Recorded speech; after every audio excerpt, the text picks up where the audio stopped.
प्राचीन काल में एक सेठ जी के 7 पुत्र थे। सातों के विवाह हो चुके थे। सबसे छोटे पुत्र की पत्नी श्रेष्ठ चरित्र की विदुषी और सुशील महिला थी, परंतु उसके कोई भाई नहीं था। एक दिन बड़ी बहू ने घर लिपने को पीली मिट्टी लाने के लिए सभी बहुओं को साथ चलने को कहा, तो सभी डलिया और खुरपी लेकर मिट्टी खोदने लगी। तभी वहाँ एक सर्प निकला, जिसे बड़ी बहू खुरपी से मारने लगी। यह देखकर छोटी बहू ने उसे रोकते हुए कहा, मत मारो इसे, यह बेचारा निरपराध है। यह सुनकर बड़ी बहू ने उसे नहीं मारा। तब सर्प एक ओर जा बैठा। तब छोटी बहू ने उससे कहा, हम अभी लौट कर आती हैं, तुम यहाँ से जाना मत। यह कहकर वह सबके साथ मिट्टी लेकर घर चली गई और वहाँ कामकाज में फंसकर सर्प से जो वादा किया था उसे भूल गई। उसे दूसरे दिन वह बात याद आई। तब वह सबको साथ लेकर वहाँ पहुँची और सर्प को उस स्थान पर बैठा देखकर बोली, सर्प भैया नमस्कार। सर्प ने कहा, तू भैया कह चुकी है, इसलिए तुझे छोड़ देता हूँ, नहीं तो झूठी बात कहने के कारण तुझे अभी डस लेता। वह बोली, भैया मुझसे भूल हो गई, उसकी क्षमा मांगती हूँ। तब सर्प बोला, अच्छा तू आज से मेरी बहन हुई और मैं तेरा भाई हुआ, तुझे जो मांगना हो मांग ले। वह बोली, मेरा कोई भैया नहीं है, अच्छा हुआ जो आप मेरे भाई बन गए। कुछ दिन व्यतीत होने पर वह सर्प मनुष्य का रूप रखकर उसके घर आया और बोला कि मेरी बहन को भेज दो। सबने कहा, इसके तो कोई भाई नहीं था। तो वह बोला, मैं दूर के रिश्ते में इसका भाई हूँ, बचपन में ही बाहर चला गया था।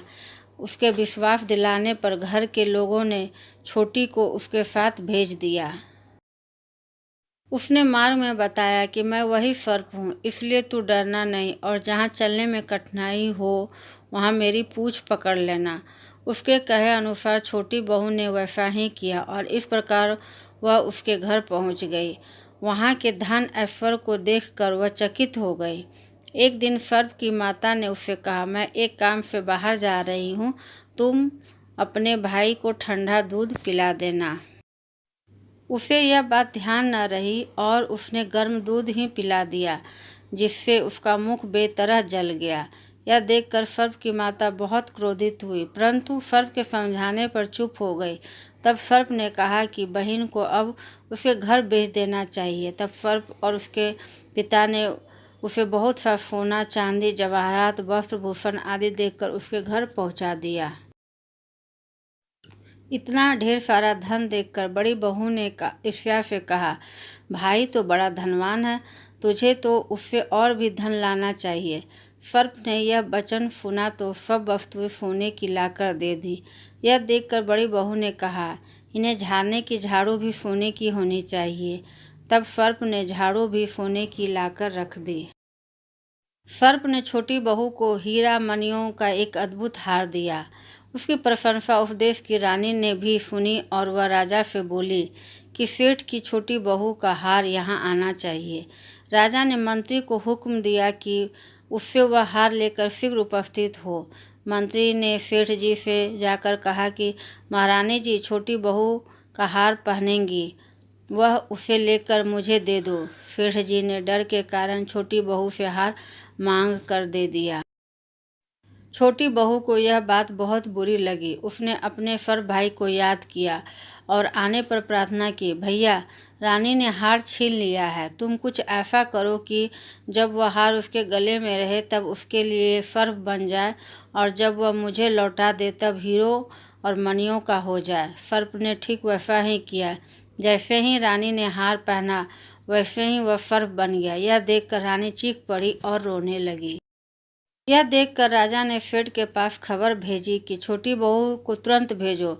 सेठ जी डर गए कि राजा न जाने क्या करेगा। वह स्वयं छोटी बहू को साथ लेकर उपस्थित हुए। राजा ने छोटी बहू से पूछा, तूने क्या जादू किया है, मैं तुझे दंड दूंगा। छोटी बहू बोली, राजन दृष्टा क्षमा कीजिए, यह हार ही ऐसा है कि मेरे गले में हीरो और मणियों का रहता और दूसरे के गले में सर्प बन जाता है।